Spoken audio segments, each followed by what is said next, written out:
Fala galera, tudo bem? Bem-vindos para mais uma videoaula, História na Veia. Pessoal, vamos resumo, né? O Iluminismo nós vimos que vai ser um movimento intelectual que vai surgir na Europa, mas que vai desencadear uma série de desdobramentos por todo o mundo.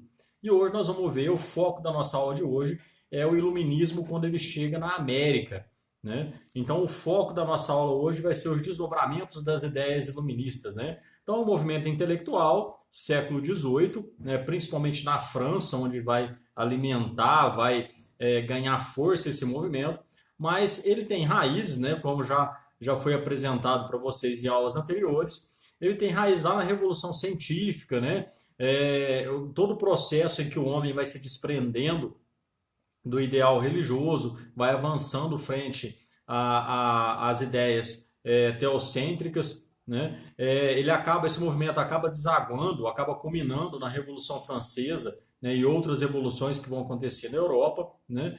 E esse movimento vai ser um movimento que vai colocar em xeque o antigo regime, né? Vai colocar em xeque o Estado absolutista e principalmente a participação maciça da Igreja nas ordens políticas daquela época, né? Então vai afrontar aí tudo aquilo que nós conhecíamos como antigo regime, como absolutismo monárquico, né? Então o contato dessas colônias, principalmente na América, né, com essas ideias luministas dos filhos desses colonos, né, que iam muitas vezes estudar na Europa, em Coimbra, em várias outras universidades, acabaram tendo contato com essas ideias luministas no que diz respeito à América, que a gente vai ver hoje, principalmente a história dos Estados Unidos, vai ter contato aí também por meio de vários colonos que estudavam ou que faziam intercâmbio na Inglaterra e em outras localidades e trouxeram essas ideias luministas. E a gente vai ver também que os próprios franceses e espanhóis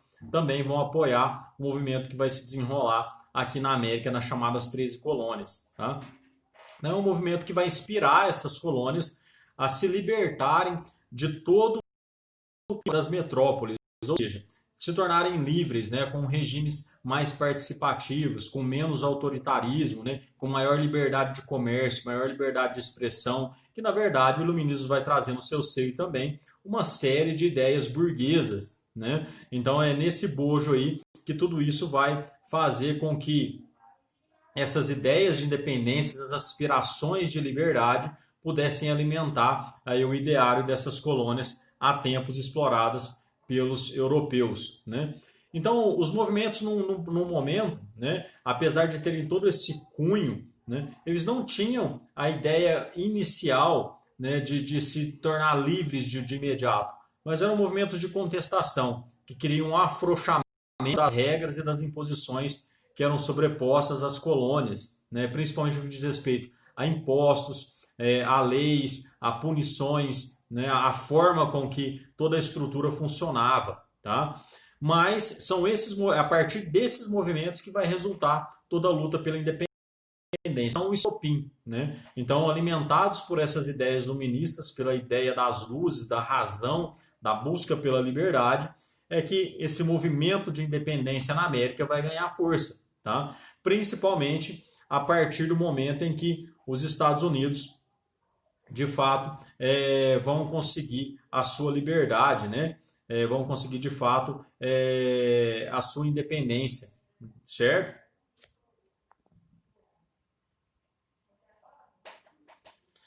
Principalmente, pessoal, a partir da criação dos Estados Unidos, né? A partir de 1776, nós vamos ver todo o desenrolar dessa colonização inglesa na América, tá? E todo o ideal libertário que vai repercutir a partir das articulações políticas dentro dos Estados Unidos, que até então era composto pelas 13 colônias. Como tudo vai começar, pessoal? Vai começar a partir da divisão entre as colônias dos Estados Unidos, né? Então, a questão das 13 colônias, né? Essas 13 colônias, elas vão estar divididas principalmente entre colônias do norte, né, e as colônias do sul, né? Então, o norte, baseado no comércio, na pequena propriedade, né, consumo interno, mais buscando a questão do comércio, né? Uma região localizada ali, colonizada por protestantes que fugiam das perseguições religiosas na Europa, né?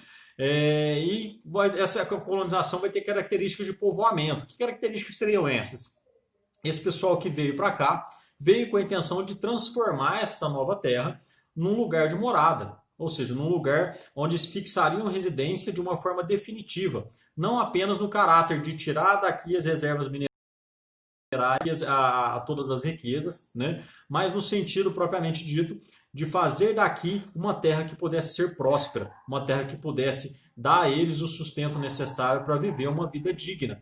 Então, assim, pessoal, as características de clima dessa região também, dessas colônias, são as colônias do norte, mais frias. Então, por consequência disso, não vai se dedicar tanto às práticas agrícolas, né? Então, vai se praticar mais ao setor de serviço, comércio, né? E principalmente ao fomento, aí, a iniciativa de um mercado interno. Tá? E de outro lado, pessoal, as colônias do sul, né, vão ficar marcadas aí, principalmente com as ideias escravocratas, ou seja, o clima mais quente, o clima mais ameno vai favorecer, ou seja, grandes produções, principalmente de algodão, tá? E tinham ali uma exploração, né, principalmente a área de algodão ali, explorada pela Inglaterra, né, vivendo o período da Revolução Industrial, então vão explorar ali isso como mão de obra e também como matéria-prima, tá? Principalmente colônias na Virgínia, na Carolina do Norte, né, e do Sul e também na Geórgia. Característica básica de colônias de exploração, ou seja, colônias que tinham um aspecto primordial de serem exploradas, ou seja, não necessariamente de fazer aquela terra prosperar, mas no sentido de tirar delas as riquezas para complementar a economia da metrópole. Então, nesse sentido, vai ser uma colonização mais voltada para o latifúndio, né? Basicamente com a mão de obra.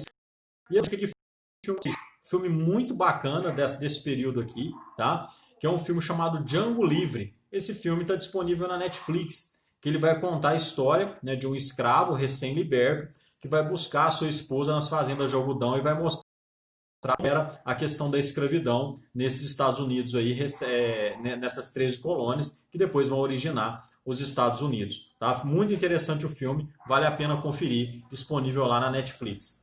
E aí, pessoal, as 13 colônias, né, vão se formar com essa divisão aí entre norte e sul. E aí, pessoal, como que era o sistema administrativo dessas colônias, né? As colônias, essas 13 colônias, elas tinham uma certa autonomia na terra, tá? Uma autonomia administrativa, digamos assim, tá? Os colonos muitas vezes não respeitavam muitas coisas que eram impostas pela metrópole, tá? E realizavam o que nós vamos chamar de comércio triangular. É um comércio que não vai estar restrito à colônia e à metrópole, como, por exemplo, aconteceu no Brasil e Portugal, né? Onde o Brasil só poderia vender e comprar de Portugal. Na verdade, aqui vai ser um comércio triangular com o Caribe também, principalmente para fornecimento de escravos e distribuição de mercadorias. Tá? Então, vai ter uma certa autonomia política e administrativa e esse pacto colonial não vai ser, a rigor, tão respeitado como foi na América Portuguesa.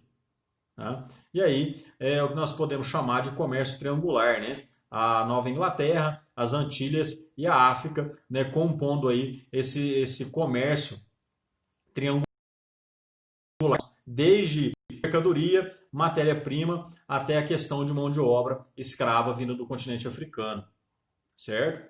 E aí, pessoal, uma questão que vai acelerar também esse processo de independência dos Estados Unidos é a Guerra dos 7 Anos. A Guerra dos 7 Anos é um conflito que vai envolver França e Inglaterra, né, em função da disputa de territórios em outros continentes, como na África, na Ásia e no próprio continente americano. Tá?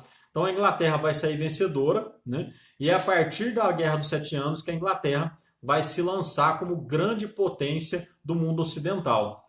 Posto esse que ela vai ocupar até meados do século XX, né, depois da Primeira Grande Guerra Mundial, é que os Estados Unidos aí vão assumir essa dianteira como potência, né, do mundo aí.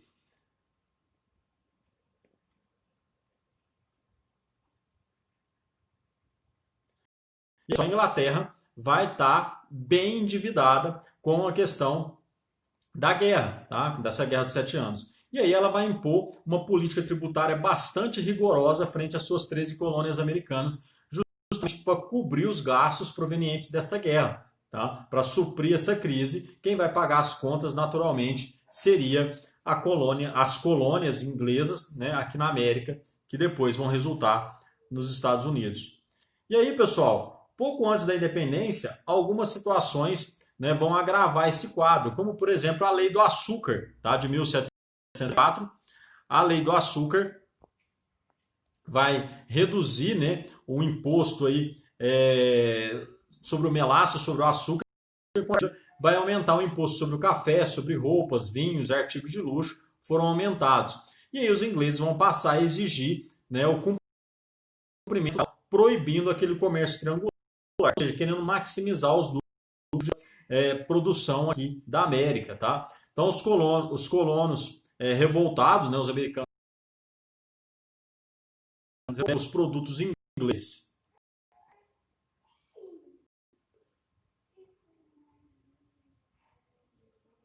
A lei do selo, pessoal, vai ter um caráter de aumentar a receita dos ingleses, tá? É uma taxação sobre qualquer tipo de publicação, contrato, jornal, documento, né, entre outros, e todos os selos deveriam ser comprados da Inglaterra, do governo britânico, tá? Então os colonos aí vão fazer um violento protesto, né, que passam a ter uma vinculação política, principalmente porque as assembleias coloniais, né, os governos coloniais, começam a definir essa prática como ilegal. E aí o parlamento inglês acaba fazendo com que essa lei não ganhasse tanta projeção assim.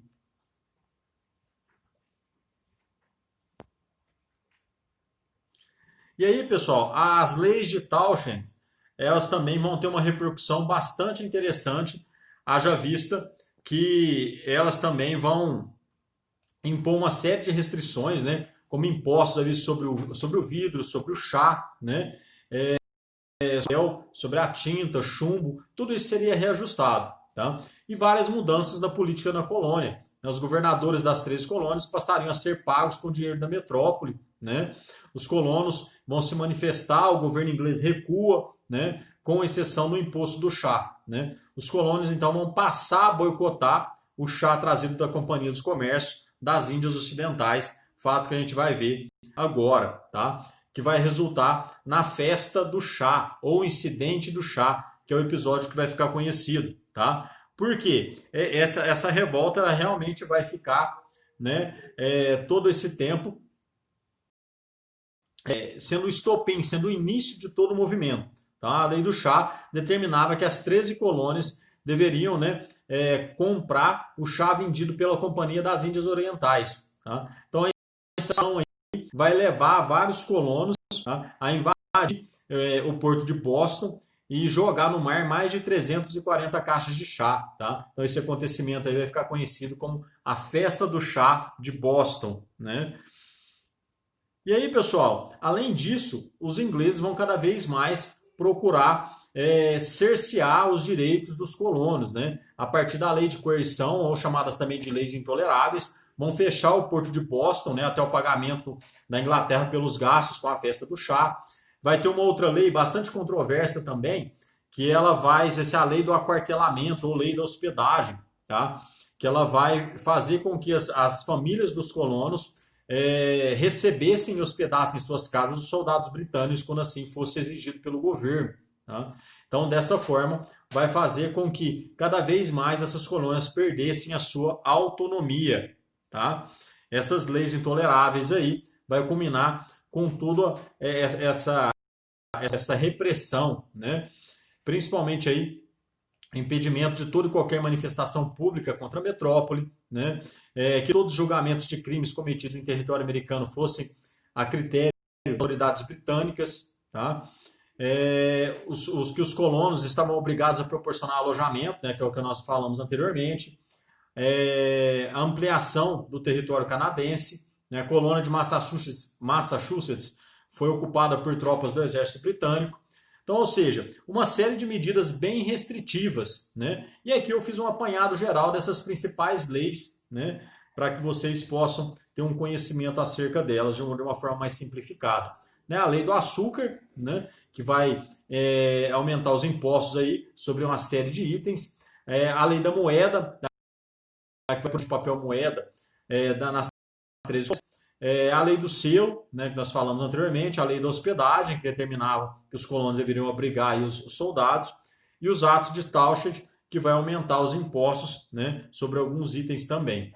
E aí, pessoal, começa a emancipação política, né, das 13 colônias, principalmente a partir da convocação do primeiro Congresso Continental, tá? A negociação aí dos impostos e a demonstração de repúdio a todas aquelas leis restritivas, né? E as 13 colônias vão mandar seus representantes, com exceção da Geórgia. Tá?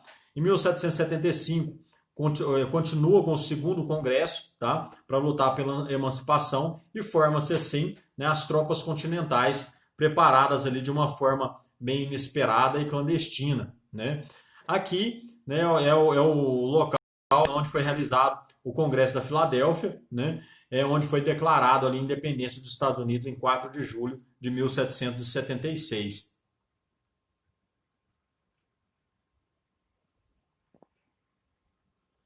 E aí, pessoal, vários líderes ali, né, antes mesmo dessa guerra terminar, já haviam assinado, já haviam escrito, né, a Declaração de Independência dos Estados Unidos, né, principalmente baseado nas ideias de liberdade e fraternidade propagadas ali pelas ideias iluministas. E a luta armada, os ingleses achavam que a luta duraria poucos meses, tá? Essa independência dos Estados Unidos, essa tentativa de revolta. Mas é uma luta que vai se arrastar aí por um bom período, que ela começa em 1773 e ela vai culminar, né, vai resultar com a independência das 13 colônias e o fim dessa guerra só em 1781, tá? Com a assinatura do Tratado de Paris. Assim, os ingleses vão assinar de fato a emancipação, né, também vão participar, tá, de certa forma aí, da emancipação dos Estados Unidos, apoiando as tropas americanas. Tá? E aí, pessoal, eu vou deixar lá no material de apoio de vocês 4 links aí que são de um documentário da History Channel, muito interessante, que com meia hora eles explicam certinho como foi todo o processo das batalhas, né? Para quem tem curiosidade aí de entender um pouco mais dos conflitos, como se desenvolveu. Então vale a pena ver esse documentário. São 4 videozinhos, cada videozinho tem mais ou menos 8 minutos cada um. Tá? Então vale a pena dar uma conferida. E nas próximas aulas nós vamos ver a repercussão dessas ideias iluministas já no tocante à Espanha, né, da América Espanhola, e também já na América Portuguesa, falando propriamente dito de Brasil. Tá certo, pessoas? Aguardo vocês no fórum. Até a próxima. Abraço.